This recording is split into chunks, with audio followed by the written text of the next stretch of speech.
Dear friends and followers, welcome back to my channel. Today I'll be answering another very important question. Joe, in many videos I can hear the pilots say this while performing a takeoff. V1, rotate. V2. So what is all this? These three speeds play a major part during takeoff roll, so let's look at them in closer detail. 1383, runway 27, clear takeoff. United 1538, number 327, minus way. Okay, first to know, this again is a basic introduction about takeoff speeds. The speeds we're talking about today will always follow in that order. V1, VR or rotate, and V2. And these speeds apply no matter if you're sitting in a little twin-engine Cessna or a Boeing 747, the speed definition is for either plane the same. Okay, let's look at V1. Imagine yourself in the cockpit of your plane and applying takeoff thrust to your engine, and as you gently accelerate down the runway, you come to a point where you reach V1. So by the book, V1 is defined as the speed beyond which the takeoff should no longer be aborted. Meaning that in case you experience any trouble with your plane before reaching V1, the classic example would be an engine failure, you would immediately abort your takeoff and would apply all necessary matters to bring the aircraft to a stop. Although the use of full reverse thrust is not mandatory. I'll come back to that in a second. So in this video here, this Airbus A319 applied takeoff thrust and due to a technical malfunction had to abort the takeoff prior reaching V1. Just listen to the sound of the engines.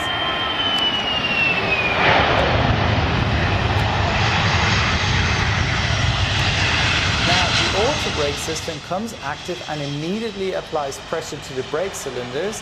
The ground spoilers are deployed, so are the reversers, and the plane and crew come to a safe stop on the runway.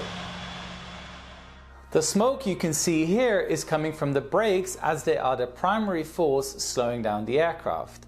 Now let's say there were to be an engine failure, so one of the reversers would be inoperative and therefore full reverse thrust can't be added to the braking measures as mentioned before. Because V1 needs to be calculated prior every takeoff, taking into account airplane weight, runway length, wing flap setting, engine thrust used, runway surface contamination and environmental factors, and even the aircraft brakes, to assure yourself that any given failure prior reaching V1, you'll have enough runway left over to come to a complete stop. Now if it's just a minor failure, you can continue the takeoff, but that's a whole nother video about the stop or go decision making.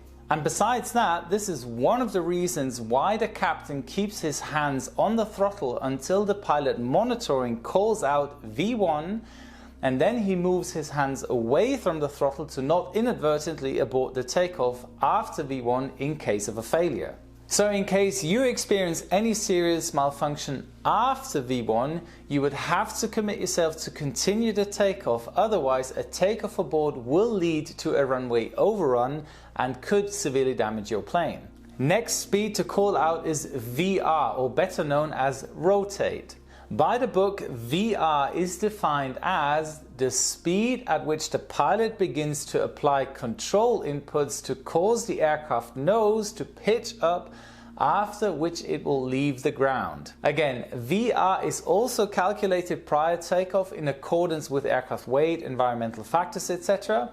And it's the point where the generated lift over the wings becomes higher than the aircraft weight, keeping it on the ground. Easiest way to memorize VR is the point where the nose wheel leaves the ground and vortexes are created at the wingtips which rotate behind the aircraft. And the point where the main gear leaves the ground, that's the point where you have reached VLOF, the lift-off speed. Next speed is V2.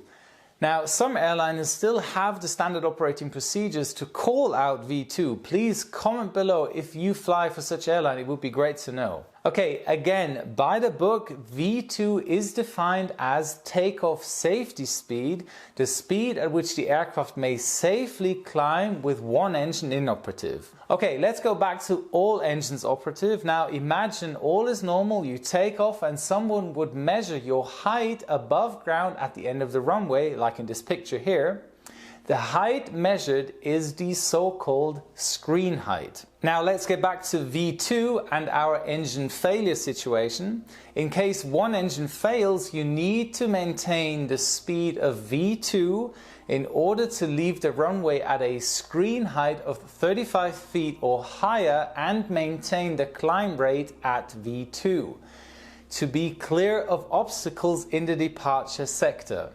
And you should be able to maintain that speed and climb rate until reaching one engine out acceleration altitude, where you then gain speed and retract the slats and flaps and continue with the emergency procedures. This video here is a great example for V2.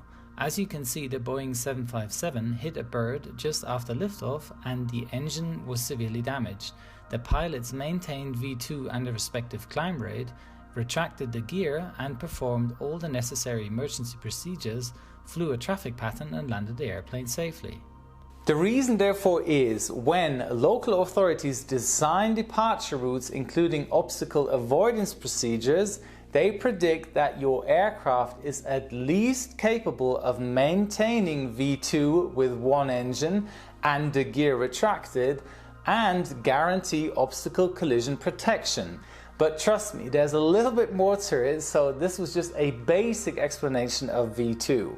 Okay, I hope you enjoyed this short little video about the takeoff speeds. Next week's video will be all you need to know about the ram air turbine, so stay tuned for that. And tomorrow I'll be uploading my 100,000 follower thank you video, so please make sure to check that out because I need your feedback on that video. You'll see why. Thanks for your time. See you next Thursday. Make sure to subscribe to my channel and check out my Instagram account at flywithcaptainjoe. All the best, your Captain Joe.